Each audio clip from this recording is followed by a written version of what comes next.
기도드리겠습니다. 사랑의 하나님 감사합니다. 특별새벽 기도회 3일째 날 우리가 재물과 그리스도인으로서의 삶을 함께 나누며 이 땅에서 어떠한 모습으로 살아야 할지를 함께 고민하며 하나님의 말씀 가운데 우리를 돌아보고 비춰봅니다. 하나님이 기뻐하시는 이 땅의 삶, 특별히 물질과 관련하여 우리가 어떻게 살아야 할지에 대한 답을 얻는 은혜가 있게 하시고 또 그렇게 살아감으로 하나님의 나라가 우리에게 조금 더 확신이 되어지고 또 기대가 되고 소망이 되는 은혜가 있게 하여 주옵소서. 이 새벽 미명에 주님 앞에 나와 함께 말씀을 듣고 기도하는 사랑하는 모든 성도들에게 하나님의 위로와 크신 은혜가 함께하여 주옵소서. 예수님의 이름으로 기도합니다. 아멘. 찬송 461장 함께 찬양 드리고 우리 육구역장이신 이은종 장로께서 기도해 주시겠습니다. 461장 찬송입니다.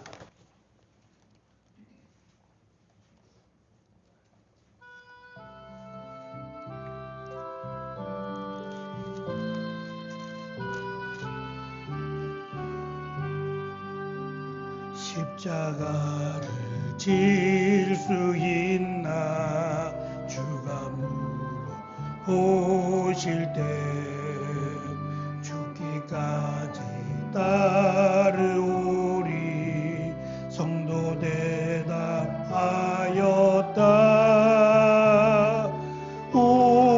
우리의 심령 주의 것이니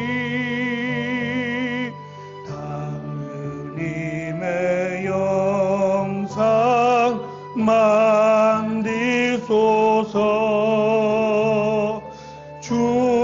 주인도 따라 살아갈 동안 사랑과 충성 늘 바치오리다.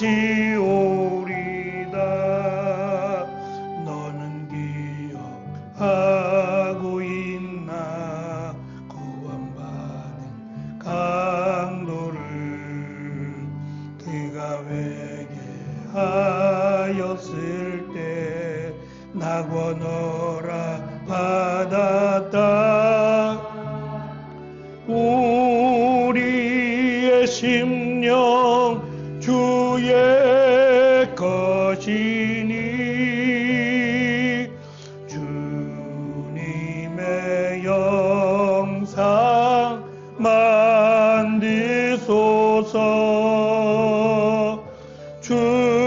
주인도 따라 살아갈 동안 사랑과 충성 늘 바치오리다. 너는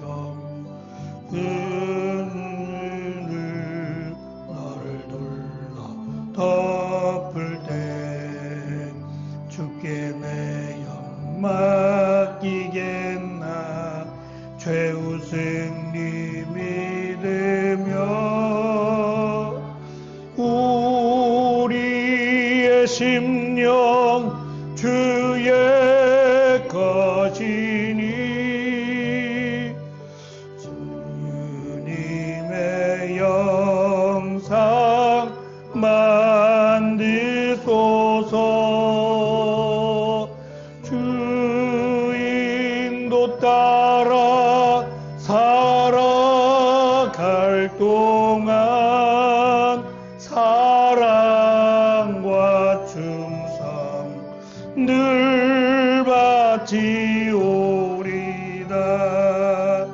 이런 일 다 할 수 있나 주가 물어오실 때 용감한 자 바울처럼 선뜻 대답하리라. 우리의 심령 주의 것이니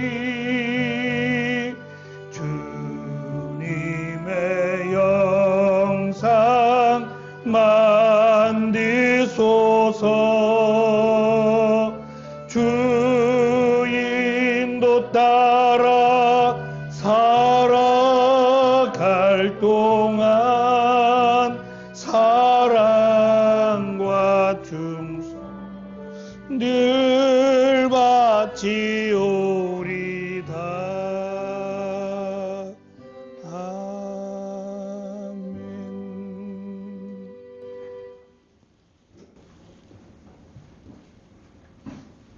하나님 아버지, 하루를 시작하며 하나님께 예배하고 기도할 수 있도록 인도해 주셔서 감사합니다. 이번 특별 새벽 기도의 시간을 통해 그리스도인으로서 재물을 어떻게 바라보고 활용해야 할지 깨닫게 하시고 내게 주어진 모든 것을 내 삶의 주인이신 하나님을 위해 사용하기를 다짐한 시간이 되도록 인도해 주세요.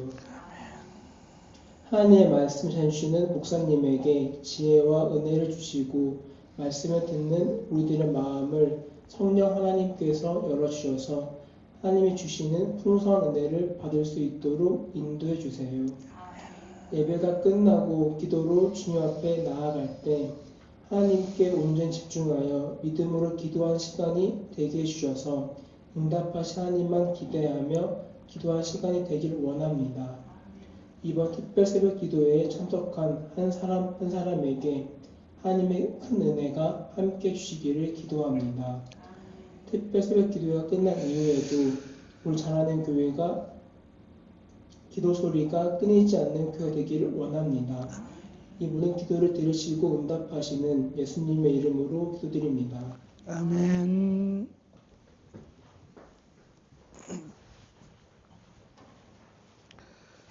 하나님의 말씀 신약성경 누가복음 6장 20절 말씀입니다. 제가 가진 성경은 신약성경 99면에 있습니다. 누가복음 6장 20절 말씀 우리 같이 합독해서 함께 읽겠습니다. 99면에 있습니다. 누가복음 6장 20절 말씀 함께 읽습니다. 시작. 예수님께서 눈을 들어 제자들을 보시고 말씀하셨습니다. 가난한 사람들은 복이 있다. 그것은 하나님 나라가 저희들의 것이기 때문이다. 아멘. 오늘 말씀은 가난이 축복이다라고 하는 말씀이 아닙니다. 그것은 하나님의 나라와 관련돼서 누가 하나님의 나라에 들어가기가 쉬우냐, 누가 하나님의 나라에 들어가기가 더 좋으냐라고 하는 기준에서 볼 때에 부자보다는 가난한 사람들이 더 가깝고 가난한 사람들이 하나님의 나라에 들어갈 확률이 높기 때문에 복이라고 하는 이런 개념을 두고 지금 생각하는 겁니다. 불교의 핵심 사상 가운데는 공술의 공수거라고 하는 말이 있습니다. 이 공술의 공수거라고 하는 뜻은 빈손으로 왔다가 빈손으로 간다라는 말입니다. 이게 왜 그렇게 중요하냐? 불교 사상 가운데는 다시 태어난다라고 하는 윤회설이 있어요. 죽으면 끝이 아니라 그가 이 땅에서 어떠한 삶을 살았느냐, 어떠한 공로를 행했느냐에 따라서 다시 윤회라고 하는 다시 이 땅에 살아난다는 거예요. 그럴 때 내가 이 땅에서 어떠한 삶을 살았느냐를 기준으로 보고 그 사람이 다시 사람으로 태어나든지 아니면 개로 태어나거나 짐승으로 심지어는 벌레로 태어날 수 있다는 거예요. 그러니 이 땅에서 잘 살아야 하는 이유가 바로 다시 태어남을 준비하는 거기 때문에 그래서 제가 태국은 이 불교 우리하고 똑같은 불교는 아닙니다만 조금 다른 그런 불교를 바탕으로 세워진 나라다 보니까 뭐 곳곳에 사원이 있고 또 곳곳에 우리나라하고는 비교할 수 없을 정도로 승복을 입은 그런 그 스님들이 뭐 공항이나 뭐 많습니다. 참으로 많고 또 공항에 딱 내리면 벌써 풍겨지는 향기가 우리가 절에 갔을 때 이렇게 느껴질 만한 그런 냄새가 그냥 나라에 펼쳐 있는 것 같아요. 그냥 곳곳에서 나는 냄새들이 이런 향내가 많이 납니다. 그런데 그들에게서 느껴지는 분위기나 그 나라의 어떤 모습이 다른 나라에 비해서 심지어는 뭐 필리핀보다 다르다라고 느껴지는 느낌이 큰 소리가 일단 오가지 않아요. 여기저기서 싸운다든지 하는 큰 소리가 오가지 않아요. 벌써 느낌이 다릅니다. 조용조용하기도 하고 뭐 급하거나 빠르거나 그런 것도 아니에요. 조용조용하고 굉장히 그 평안한 그런 모습이 첫눈에 들어옵니다. 처음에는 이 나라 사람들은 조금 그런가? 라고 이해하다가도 이제 점점 그들의 문화나 그들의 종교를 이해하게 되면 그럴 수밖에 없다라는 생각이 듭니다. 제가 깜짝 놀란 것은 거기는 이제 짐승들 중에 특별히 개를 많이 키우게 되는데 이 개를 다른 용도가 아니라 그냥 키우는 거예요. 근데 내가 키우는 개도 있지만 다른 사람들이 키우는 개들이 이렇게 묶어놓지 않고 그냥 풀어놔요. 그래서 이 차도에도 개들이 수시로 지나다닙니다. 뭐 신호등을 지키는 것도 아니고요. 자기 마음대로 필요한 대로 개가 지나다니는데 어느 차 하나 빵빵거리는 경우가 없어요. 우리 같으면 난리 날걸요. 빨리 지나가라고 막 크락션을 눌러대고 그럴 텐데 누구 하나 크락션을 누르지 않아요. 왜 그럴까? 굉장히 이색적이에요. 개가 지나가면 막 빨리 지나가라고 위험하기도 하지만 지금 차가 먼저 가야 되는 차도니까 빨리 지나가라고 크락션을 눌러야 될 텐데 그게 마땅해 보이는데 누구 하나 크락션 누르지 않고 개가 어슬렁 그냥 차도를 지나갈 때까지 기다린단 말이에요. 나만 그런 게 아니라 옆에 사람들도 다 왜 그러냐. 지금 지나가고 있는 이 개가 우리 할아버지일 수 있다는 거예요. 그래서 음식을 먹다가 누군가가 생각이 나면 그릇에다가 음식을 덜어서 문 밖에다가 내다 놔요. 누군가는 모르지만 우리를 기억하는 우리의 조상 중에 하나, 우리의 가족 가운데 하나 먼저 세상을 떠났다든지 이런 경우에는 그들이 왔다가 빈손으로 돌아가지 않았으면 좋겠다라고 하는 마음으로 보기에도 아까운 음식들 만족하고 남아서가 아니라 자기들이 먹기에도 아까운 음식이지만 이것을 따로 담아서 문 밖에 누구만 호식하는 거예요? 개만. 그래서 개들이 다 뚱뚱해요. 뚱뚱해. 잘 먹어요. 그러니 우리나라도 올해부터는 이제 이 개를 음식으로 할 수가 없어요. 법으로 정해져 버려서 이제 올해 9월 달인가요? 그때부터는 이제 그런 보신탕이라고 하는 이런 음식을 팔 수도 없고 먹을 수도 없게 됐어요. 그들은 결코 뭐 상상도 할 수 없는 일이에요. 윤회설을 믿는다면 이것은 누군지 모르죠. 우리의 조상 중에 하나, 가족 중에 하나일지 모른다라고 하는 생각에 뭐 상상조차 할 수 없는 일이 벌어집니다. 이런 생각 때문에 불교에서는 공술에 공술고 빈손으로 왔다 빈손으로 가야만 한다라고 하는 것들을 그들의 삶의 실천 방안으로 내놓고 있어요. 마치 그것이 다음에 태어날 때 조금 더 지금은 조금 아쉽다면 다음에는 조금 더 여유 있는 조금 더 풍요로운 삶을 살 수 있을 것이다 라고 하는 기대를 줘요. 그들만이 아니라 이 땅을 살아가는 우리들에게도 공술의 공수거라고 하는 그들의 어떤 삶, 이것이 존경스럽다라고 여겨지는 이유가 있습니다. 첫째는 현대사회는 끝없이 남과 비교해서 더 많은 재산, 명예, 권력을 소유하도록 힘쓰기 때문이에요. 근데 공술의 공수거는 뭐 전혀 그것과 연관이 없어요. 오히려 나를 비워내는 일에 무소유라고 하는 나를 비워놓는 것을 주장하기 때문에 매력적이에요. 두 번째는 죽음 앞에서 한계를 지적하는 거예요. 죽는다. 누구든지 죽는다. 아무리 명예가 있고 권력이 있고 많은 부를 갖고 있어도 결국은 빈손으로 간다라고 하는 결론을 내려주기 때문에 그렇지 못한 사람들, 아무것도 내세울 것이 없고 아무것도 갖지 못한 사람들에게는 위로가 되고 힘이 되기 때문에 매력적입니다. 마지막 세 번째는 평등이라고 하는, 이것이 많은 분들에게는 그냥 막연할지 모르겠지만 죽음 앞에서 누구도 평등하다. 그 죽음 또는 태어남이라고 하는 것이 결국 무소유가 아니겠느냐. 빈손으로 왔다가 빈손으로 가는 것이 당연한 인간의 모습이 아니냐라고 하는 면에서 평등의 가치를 제공한다는 점에서 매력적입니다. 그런데 그들은 이렇게 무소유 또는 공술의 공수고 빈손으로 왔다 빈손으로 간다라는 것을 주장하고 그렇게 실천하는 것이 세상 사람들이 볼 때는 매력적이고 굉장히 존경할 만하다라고 말하지만 예수님의 말씀, 하나님의 말씀, 특별히 하나님의 나라와 관련돼서 또 그들이 생각하는 윤회설, 다시 태어난다라는 것이 성경적이지 않아요. 하나님이 이 땅을 창조하신 창조의 질서에는 다시 태어난다라고 하는 그런 윤회설은 있지 않습니다. 전혀 성경적이지 않습니다.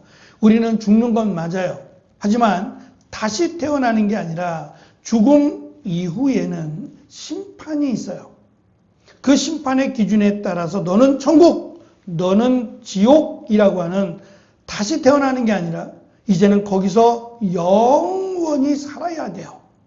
이제 죽지 않아요. 죽음 이후에 누구든지 다 하나님 앞에서 심판이라는 것을 받을 거예요. 그래서 심판대 앞에서 너는 천국, 너는 지옥이라고 하는 결정에 따라 영원히 지옥에서 영원히 천국에서 살아갈 겁니다. 이것이 하나님께서 세우신 질서입니다. 그런데 말씀드린 이 심판의 기준 앞에서 가난한 사람, 아무것도 없는 사람 또는 우리가 20절을 읽었습니다만 21절을 보면 이렇게 기록을 합니다. 지금 굶주린 사람들은 복이 있다. 그것은 너희가 배부르게 될 것이기 때문이다. 지금 우는 사람들은 복이 있다. 그것은 너희가 웃게 될 것이기 때문이다. 라고 말씀해요. 마태복음에는 8복이라고 8가지 복이 쭉 나열되는데 누가복음에는 이렇게 8가지 복이 나열되지 않아요. 그리고 특별히 제가 읽어드린 21절에 굶주린 사람들은 복이 있다 라고 되어 있는데 마태복음에는 의에 줄이고 목마른 자는 이렇게 되어 있어요.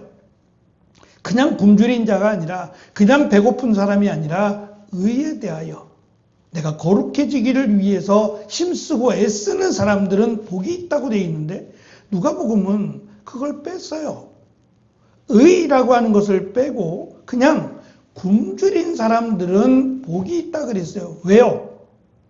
비록 이 땅에서는 어떠한 이유인지 알 수 없지만 그가 굶주리고 배고프고 힘들어요. 그래서 울 수밖에 없어요. 매일매일 눈물을 흘려가면서 배고프고 당장 먹고 살 것 때문에 근심하며 살아가지만 그들이 복이 있는 까닭은 그것이 나중에 죽고 나서도 계속될 것이 아니라 그때는 바뀔 수도 있기 때문이라는 거예요. 웃을 수도 있게 될 것이고 또 배고프지 않을 것이기 때문에 복이 있다고 말씀합니다. 그러면 그들이 어떻게 가난함에도 불구하고 배고프고 또 병이 들었음에도 불구하고 웃을 수 있고 배부를 수 있느냐? 결국 그것은 예수님을 믿음으로 이 땅에 오신 하나님이신 또 우리의 죄를 대신하여 십자가에 달려 죽으심으로 우리의 원죄라고 할 수 있는 아담과 하와로부터 시작된 이 죄인이라고 하는 꼬리표가 떼어지기 때문이고 예수님이 우리의 죄를 대신하여 죽으심으로 하나님과 우리 사이에 원수 또는 막혔던 담이 허물어졌기 때문이에요.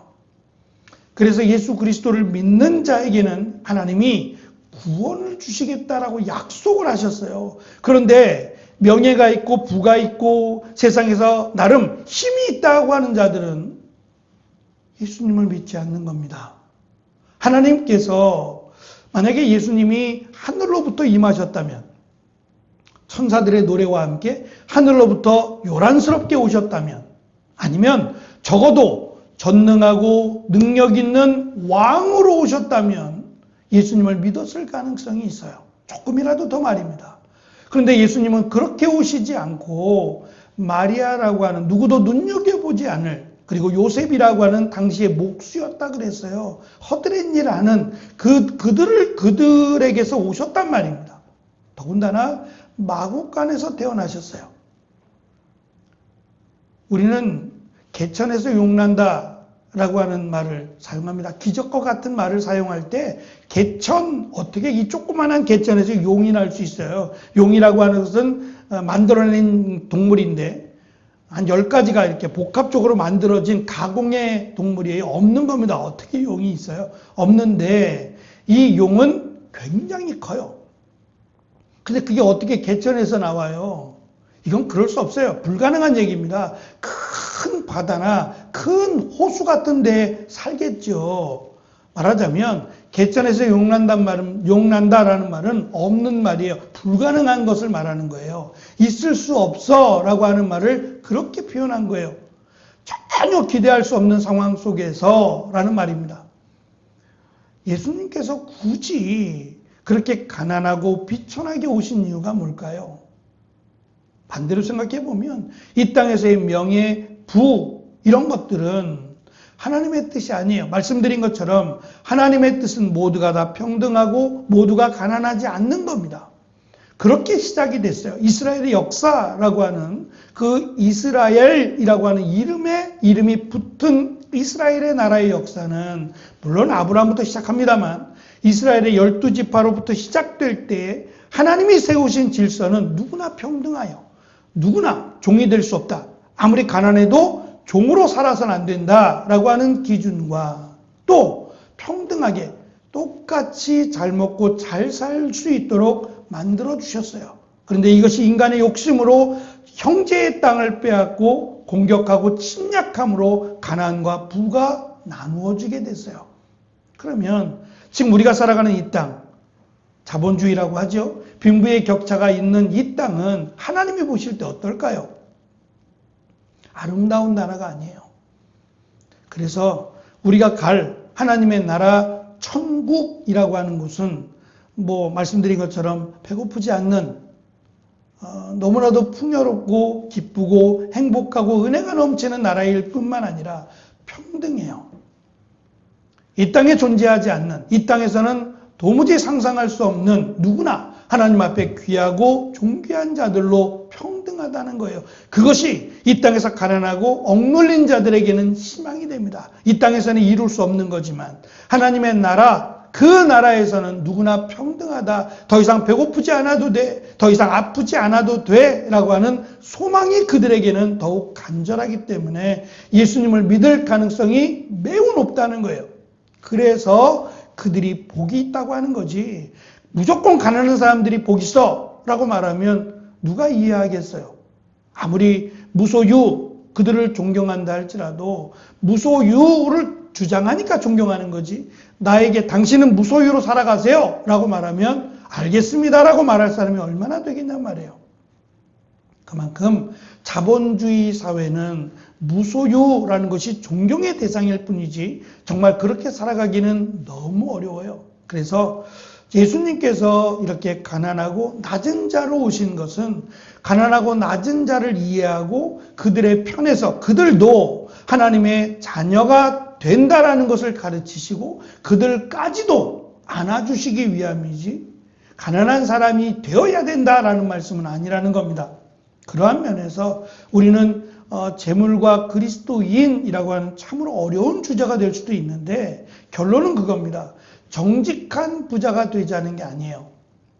그것도 의미는 있어요. 그래서 제가 오늘은 가난에 대해서 가난을 어떻게 볼 것이냐 이 가난에 대해서 3가지로 나눠 볼 거예요. 첫째는 어쩔 수 없는 부끄러운 가난이 있어요. 병이 들어서 가난해지거나 그런 경우도 있겠지만 부끄러운 가난이 있어요. 이 부끄러운 가난은 게으름과 나태함으로 인한 가난이에요. 일하기 싫어서 놀고 먹는 게 좋아서 가난해진 경우 이것을 부끄러운 가난이라고 불러요. 성경은 데살로니가 후서 3장 10절에 보면 누구든지 일하기 싫어하거든 먹지도 말게 하라라고 말씀합니다. 게으른 자에게는 먹을 걸 주지 말라는 거예요. 부끄러운 가난이 있습니다. 두 번째, 자랑스러운 가난이 있어요. 내가 정직하게 부조리하게 살지 않음으로 인해서 남들보다 여유롭지 않은 그러한 가난 가운데 살아가는 사람, 존경받을 만한 사람이에요. 이러한 경우를 자랑스러운 가난이라고 불러요. 마지막 세 번째, 거룩한 가난입니다. 사실은 성경에서 강조하는 가난이라고 하는 것은 거룩한 가난을 의미해요. 내가 가난해지는 겁니다. 내게 필요한 것 이상의 재물을 이웃과 나눔으로 스스로 가난에 이르게 되는 겁니다. 빈털터리가 되는 것이 아니라 사치를 거부하고 필수품에 만족하며 남은 것을 흘려보내는 자족의 영성이라고 할 수 있는 거룩한 가난입니다. 예수님께서 말씀하시는 것은 이겁니다. 부자라도 내가 부자입니다. 누가 봐도 부자지만 부자로서의 삶을 살아가지 않는 겁니다. 거룩한 가난의 삶을 사는 겁니다. 그래서 부자라고 하는 기준이 뭐냐면 많이 갖고 있는 사람이 아니에요. 많이 가지고 있는 사람이 부자가 아니라 많이 쓰는 사람이 부자예요. 돈은 쓰라고 있는 겁니다. 모으라고 있는 게 아니라 돈은 쓰라고 있는 건데 아무리 많은 부자가 쓰지 않으면 그는 부자가 아니에요. 이 땅에 살아가면서 자본주의 사회가 만든 그런 모습이겠지만 내가 어디에 사느냐에 따라서 똑같은 땅을 밟고 살아가는데 그 땅의 가치가 다르대요. 우리가 살고 있는 성동구 또는 길 건너인 답심리의 땅값이 있어요. 똑같은 땅인데 답심리의 땅값이 있어요. 또 서울을 벗어나 다른 지역으로 가면 똑같은 땅에 어떤 면에서 보면 서울보다 더 좋아요. 공기도 좋고 훨씬 더 좋아요. 그런데 땅값은 공기가 안 좋은 서울이 훨씬 비쌉니다. 서울의 중심은 평당 1억도 한다 그래요. 평당. 한 평이 얼마나 돼요? 그 자그마한 한 평이 1억이 넘는데요. 공기도 안 좋고 살기 불편한데 말입니다. 근데 오히려 공기 좋고 여기 정말 좋은데? 라고 하는 곳이 땅이 더 훨씬 쌀 수도 있어요. 기준이 뭐예요? 누가 이렇게 세운 거예요? 그것에 현혹되어서 그것으로 전전긍긍하고 살아간다면 정말 예수님이 오셨을 때에 그것만 바라보고 사는 사람들은 후회한다는 거예요. 복이 아니라는 거죠. 그래서 우리는 부의 위험성에 대해서 제가 말씀을 드렸는데 반대로 보면 가난의 유익이라고 할 수 있는 것들을 정리해 드립니다. 먼저는 영적인 자유함이에요. 내 미래를 내 통장에 보장하려 할 때 우리의 신앙은 죽습니다. 그러나 지킬 것이 없으므로 자발적 가난은 관심을 하나님께 집중할 수 있어서 영원히 자유롭게 됩니다. 두 번째, 하나님과 함께하는 삶입니다. 말씀드린 내 통장을 의지하는 것이 아니라 진정한 안전, 진정한 이 땅의 의미가 하나님께 있다라는 믿음의 삶을 사는 겁니다. 세 번째, 나만의 삶이 아니라 함께하는 삶을 사는 겁니다. 공감대라고 하는 거죠. 낮은 자를 긍휼히 여기고 또 낮은 자도 나와 같은 사람, 하나님의 사랑을 받을 만한 사람으로 인정하는 눈이 띄어집니다. 네 번째, 지배자의 삶이 아니라 함께하는 삶, 동반자의 삶을 살게 됩니다. 그래서 내가 많은 것을 가졌고 많은 권세를 가졌으니 누리며 살겠다, 저 사람을 부리며 살겠다라는 것이 아니라 저 사람을 인정하고 세워주는 삶을 살겠다라고 하는 것으로 바뀌게 됩니다. 마지막 다섯 번째, 심판으로부터 자유하게 됩니다. 하나님은 우리에게 재물을 관리하는 청지기적 삶을 맡기셨어요. 그래서 이 달란트의 비유라고 하는 비유를 보면 1달란트, 2달란트, 5달란트를 빌려줘요. 주는 게 아니라 사실은 돌려받는 거예요. 왜 이런 비유를 주셨을까? 이 땅에서 우리가 수고의 땀을 흘리며 벌어들인 모든 것들이 하나님의 나라에서는 의미가 없어요. 필요하지 않아요. 성경은 하나님의 나라를 설명하고 하나님의 나라를 표현하면서 황금 보석 꾸민 집이라고 설명을 해요. 왜 그럴까요? 정말 하나님의 나라에 가면 금은 보화가 쫙 있고 바닥도 황금으로 깔려 있고 그럴까요? 지금 금값이 100만 원이랍니다. 한 돈 해봤자 얼마 안 돼요. 정말 작아요. 이 작은 몇 그램이 안 되는 이 작은 금이 100만 원이래요. 너무너무 기가 막히죠. 얼마까지 오를지는 모르겠습니다만 그래서일까요? 하나님의 나라가 온갖 금이에요. 진주 기둥들이 세워져 있고 금은 보석이.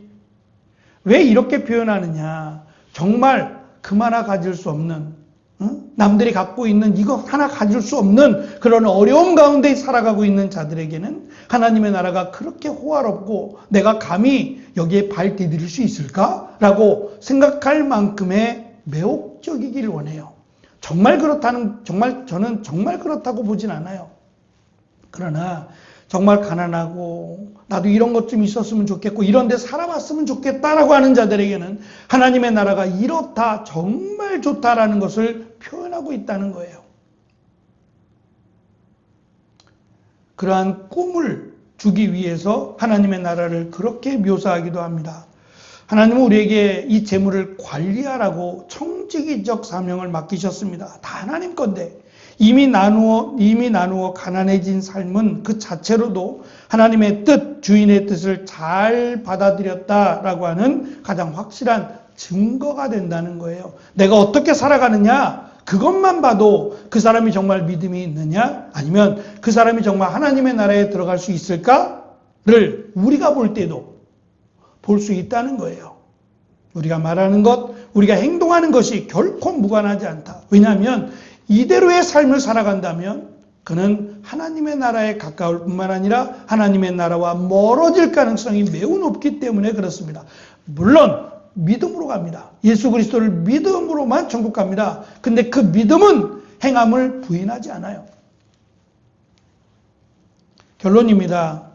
성경은 우리에게 단순한 삶을 자꾸 요구합니다. 그래서 부자가 아닌 의인으로, 더 나아가서 의로운 부자가 되기를 우리에게 권면합니다. 정직한 부자에서 멈추지 않고 하나님의 통치를 먼저 구하며 주어진 물질을 혼자 누리지 않는 의로운 부자가 되라고 말씀합니다. 두 번째, 나의 필요의 목록을 채워가는 것이 아니라 욕심의 목록을 하나씩 지워가야 합니다. 그 비워진 자리를 하나님 나라의 기쁨과 이웃을 향한 손길로 채워야 합니다.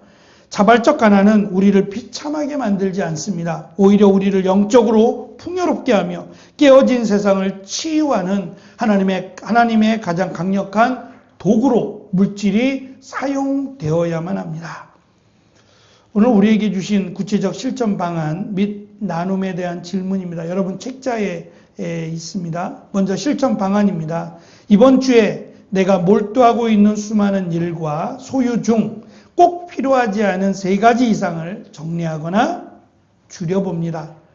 평소 하던 정기적인 기부 외에 나의 생활 필수품 중 하나를 포기하고 그 비용을 돕는 일에 사용해 봅니다. 매일 저녁 오늘 나에게 주어진 필요한 것들에 대해 감사하고 더 갖고 싶었던 욕심을 내려놓는 기록을 해봅니다. 스스로 질문해 봅니다. 첫째, 내가 생각하는 단순의 삶의 기준은 무엇이며 현재 나의 소비 수준은 사치나 필수 중 어디에 가까운가 한번 묵상해 보시기 바랍니다. 두 번째, 정직하게 살려고 노력하다가 물질적으로 손해를 보거나 불편함을 겪었던 경험이 있는지 적어봅니다. 그때의 마음은 어떠했는지도 적어봅니다. 세 번째, 가난이 우리를 하나님께 더 가까이 하게 하고 이웃의 아픔에 공감하게 만든다는 사실을 실제 삶의 경험을 통해 느껴본 적이 있다면 한번 적어보시기 바랍니다. 그래서 열심히 수고스럽게 일하는 것과 또 그것을 통해서 나만의 유익이 아니라 다른 이들에게도 유익이 될 수 있는 의로운 부자, 그 부자가 되기를 우리가 힘쓰고 바라고 소망하는 귀한 은혜가 있기를 간절히 축원합니다. 기도하겠습니다. 주님 감사합니다. 우리는 재물과 그리스도인이라고 하는 정말 어울려 보이지 않는 전혀 이색적인 그러한 주제 같지만 성경은 우리에게 의로운 부자가 되라고 말씀합니다. 가난해도 하나님의 나라에 들어갈 수 있지만 부자도 하나님의 나라에 들어갈 수 있다라는 것을 우리에게 가르쳐 주심으로 어떠한 물질의 목적을 두고 살아가야 할지 우리는 함께 고민하며 함께 기도합니다. 주신 말씀 붙들고 하나님, 내가 비록 가난해도 하나님의 나라에 들어갈 수 있지만 부자라면 어떻게 부자로서의 삶을 살아야 할지 잘 배우고 그렇게 함으로 하나님의 나라가 우리로 멀어지는 것이 아니라 또 가까워지게 하실 뿐 아니고 하나님의 영광을 위하여 하나님을 기쁘시게 하기 위하여 나의 물질이 사용되도록 함께하여 주옵소서. 이 시간 기도합니다. 우리를 돌아보고 또 우리의 미래를, 우리의 비전을 두고 기도합니다. 열심히 정말 하나님이 기뻐하시는 비전의 삶을 살게 하시고 또 물질 가운데 하나님이 기뻐하시는 청지기적 삶을 살아가는 우리가 되게 하여 주옵소서. 이 새벽 미명에 주님 앞에 나와 함께 말씀 듣고 기도하는 우리 사랑하는 주일학교 또 학생들, 우리 성도들을 축복하시며 하나님의 크신 은혜가 저들 가운데 함께하는 귀하고 복된 날이 되게 하여 주옵소서. 예수님의 이름으로 기도합니다. 아멘.